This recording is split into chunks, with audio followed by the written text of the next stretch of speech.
Dear Kuya Poy, ako po si Marilyn, 29 years old mula dito sa probinsya ng Bicol.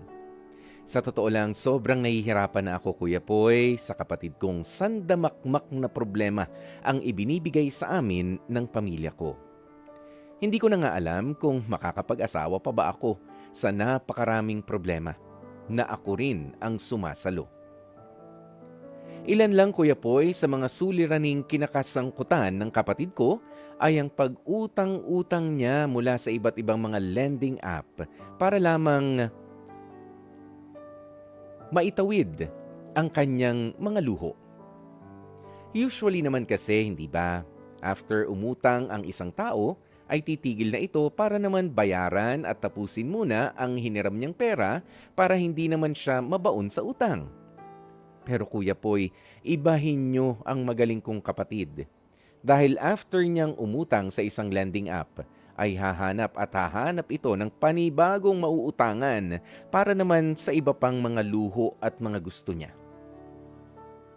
Ilang beses ko nang pinagsabihan at sinermona ng kapatid ko pero imbis na makinig, ay nagpatong-patong palalo ang mga hiniraman niya ng pera sa iba't ibang mga lending app. Masakit mang isipin, pero hindi ko man lang mahawakan Kuya Poy ang sweldong pinaghihirapan ko buwan-buwan dahil kalahati ng kinikita ko ay napupunta na talaga para bayaran ang mga pananagutan ng magaling kong kapatid. To be honest, hindi ko na alam ang gagawin ko sa kanya Kuya Poy. As in, hindi ko talaga alam.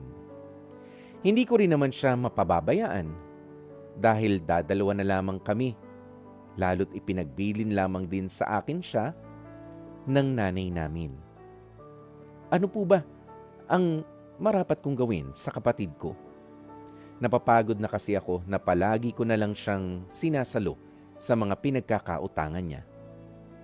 Papaano naman ako? Hanggang dito na lamang ang storyang ibabahagi ko sa inyong programa. Maraming salamat po sa pagkakataon.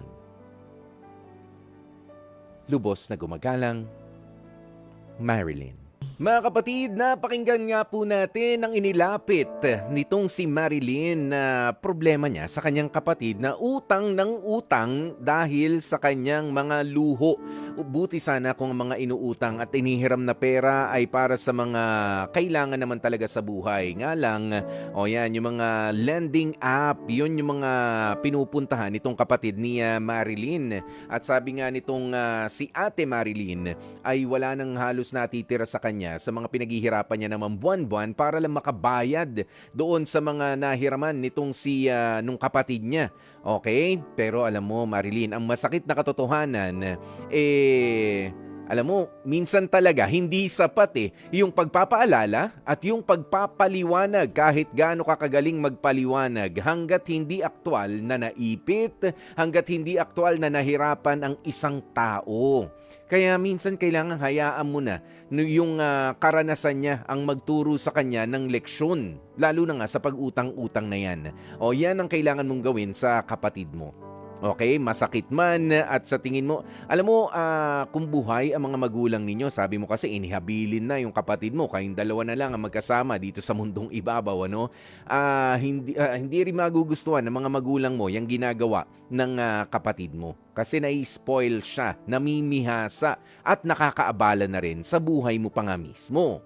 Okay, putulin mo na kung ako sa'yo ang pagtulong. Pagbabayad ng mga nautangan niya. Utang niya yan, responsibilidad niya yan. Hayaan mong maramdaman niya yung pressure ng hinahabol-habol ng mga maniningil, yung kinukulit-kulit.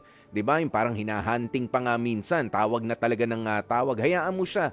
Oo, na matuto. Laging may sumasalo, hindi matututo yan.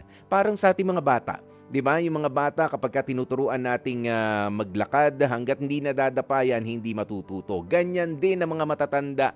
Hanggang sa paglaki, hangga't laging may sumasalo ng responsibilidad, hindi matututo ng kanyang pananagutan.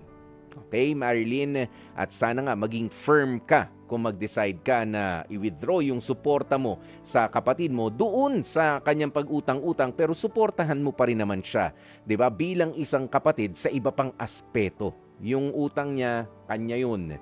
Pero yung suporta, emotional support, yung spiritual support, 'di ba? Yun nandyan ka, shoulder to cry on kung kinakailangan niya na dahil naiipit na. Sige lang. Tiisin mo siya. Pero doon sa financial support ng pagbabayad ng utang niya, tigilan mo na yan, Marilyn. Hindi kayo makakaahon kapag ganyan. Dear Kuya Poy,